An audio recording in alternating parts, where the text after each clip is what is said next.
Hello, pilots, and welcome back to Season 1 of Out of Our Gaming's Flight Academy. Today we have Game 19 of this round-robin single-ship tournament. As ever, the format rules are in the description below, but for this match I am joined by... Hello, it's Quinn. It's been a while, but I'm back. Hey Quinn, it has indeed been quite a while since we've had you on the channel, but I am very glad to have you back, and I hope our viewers are as well.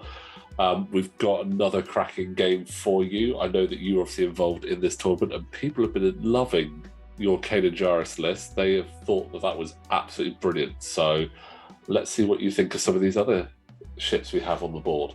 I think they're probably more threatening than Kane and his little old hawk. I find someone like Fenn a bit more expected. Yeah, you kind of know what you're going to get with Fenn, but when you see a hawk plop down, you're a bit like, sorry, what? How does that work on its own? But let's have a look and see what we have on the table this round. So we've got Wes versus Duncan. Now, Wes, as we know, is flying Major Von Rig in the TIE Baron.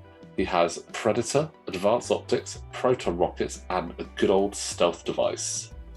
Whereas Duncan is flying his slightly more unique take on Fenn, replacing Fearless with Daredevil and adding in those ion torpedoes, which might come in useful, but for 2 points, you might as well just throw them on, you know?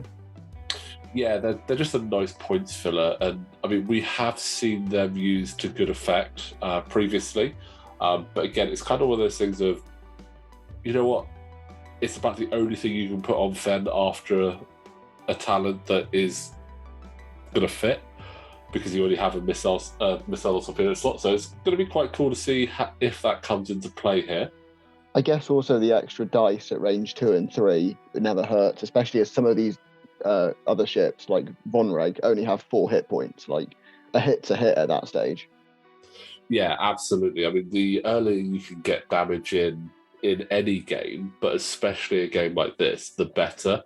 I mean, I know you're looking at it, and both Fenn and Von Reg have 4 hit points each, but having 2 of those hit points as shields instead is actually quite important. It gives you a lot of defense against those crits. Oh yeah, anything that helps to ease the pain of crits is worth having. We have our first round of shooting, and that is plenty of green dice. It's always nice to see 6 dice. Yes, it's always nice to see 6 dice when that actually pans out and you get a result from that, because you're familiar with that not working out quite so well, aren't you? Yes, it always takes me back to my first tournament when I had a full health TIE fighter at range 3 obstructed, and I had 6 dice because I had stealth device, and I died because I got 3 hits, and I got five eyes and a blank, and I had no focus.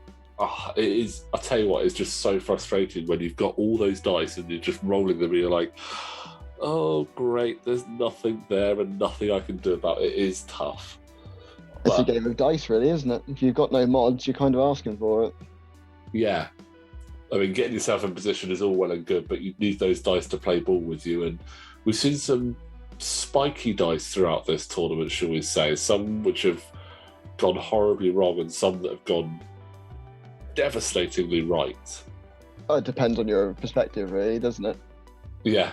I mean, from a certain point of view, obviously.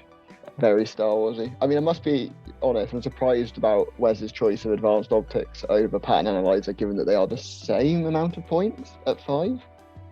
Yeah, it is a bit of an interesting one. Maybe Wes wasn't anticipating using so many red maneuvers as possibly the reason there.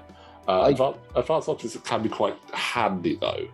Oh, yes. No, I understand why people use it. I just feel like on a format like this, where you've got the restrictive board, so you're more likely to having to be turning around to get behind your, or even face your opponent, that maybe it would have been having that extra mod after your maneuver might be helpful. I do know what you mean. Again, that's one of the big things with choices, especially when you know that it is single ship. So there are some upgrades you might have taken which would work well in a group, and then others where you're like, you know what, I just need to go all out for it. So, which is why obviously we've got Duncan with the Daredevil Fenral, which is an interesting, very manoeuvrable ship. But we also have Madbots with his Fearless Fenral, and that's the most in-your-face variant you're going to get there. Yeah, I really do appreciate Duncan's choice of Daredevil on Fenral. Like, I didn't see it coming, but that maneuverability of just being able to like go whoop and you're next to someone using that hard one bank has the potential to be devastating. Oh yeah, it just adding an extra level of slipperiness to Fenral is just crazy. I mean, yeah, Fearless is the obvious choice, but you know what? Watching this, I'm like, Daredevil, I'll take that. That's actually quite interesting there as well. And it just shows that just because a ship normally has something on it, it doesn't have to have that on it all the time. No, no ship is like a set combination of upgrades. There's always something slightly different you can do. It's just whether or not it was worth it. But I think in this format, that gives you a chance to be slightly more experimental because you are that one ship. So whereas Kanan in a group setting is less, going back to my list obviously, is less strong because he can only protect a certain number of ships. When it's only him and he's only being shot once that needs protecting, then his ability is amplified. And then something like Fen, where you know you're not going up against big beefy ships and giving you the ability to get into range one almost guaranteed at a favourable angle, then that's a much more useful position to be in.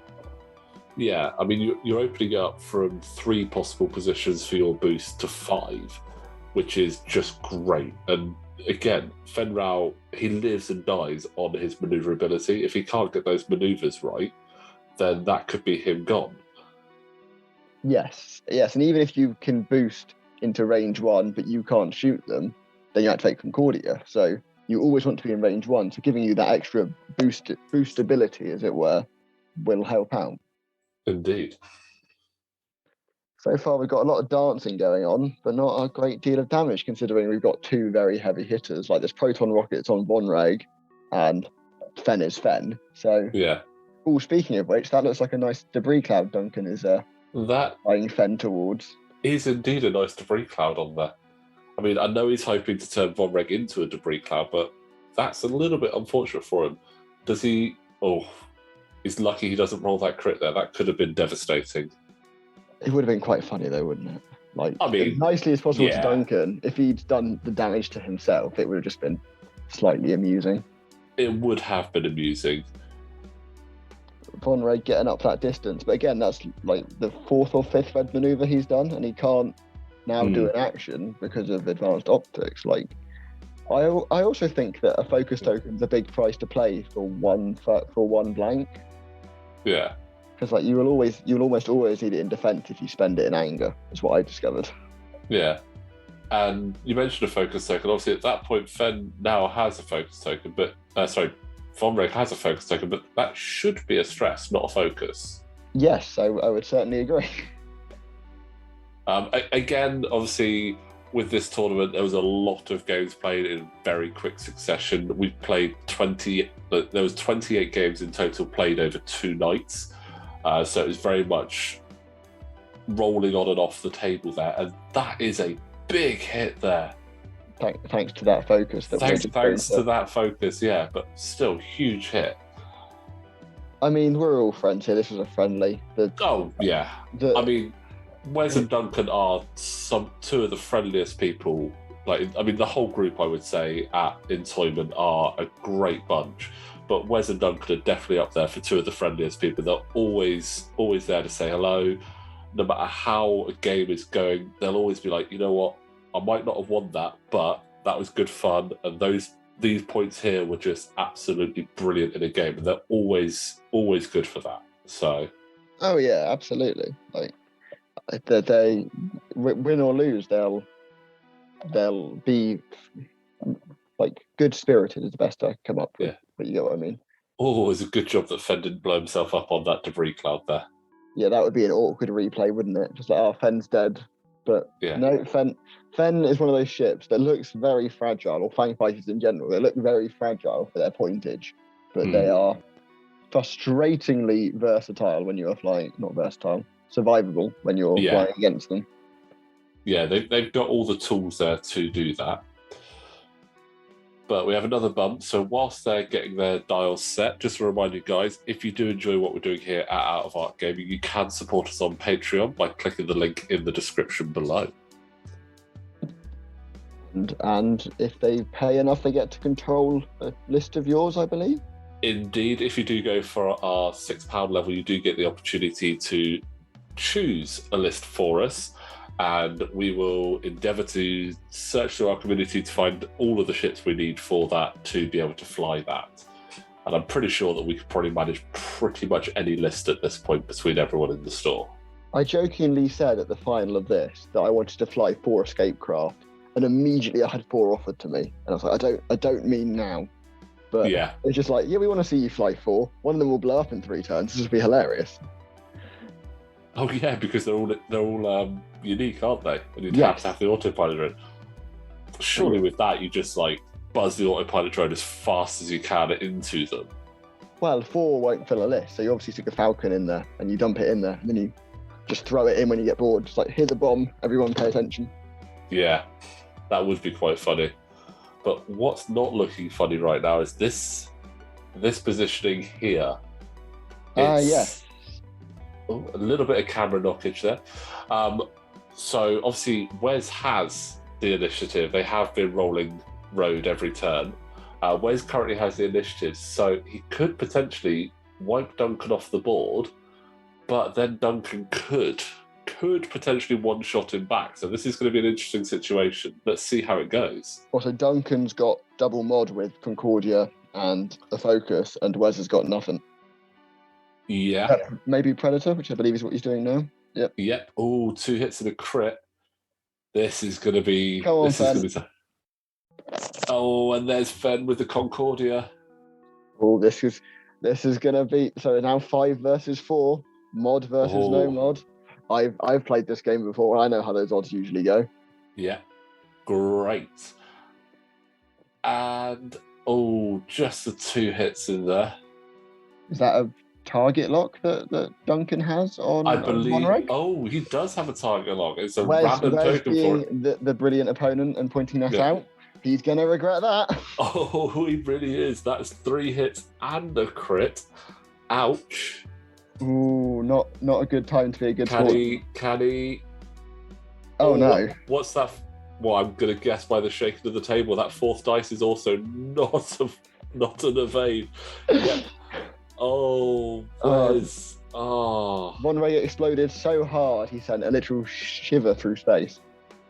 I mean, we mentioned spiky dice earlier, and obviously all those hits and crits are very spiky there.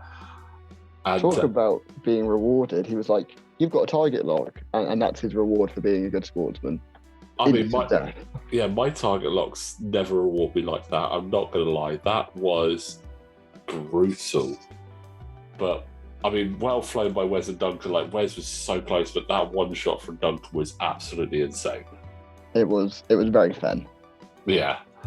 But that was game 19, guys. Quinn, thank you very much for joining me for that one. Pleasure to be here. And guys, don't forget, if you do enjoy what we're doing, the link is in the description below for the Patreon. Make sure you click like on the video, subscribe to the channel, and we will see you next time.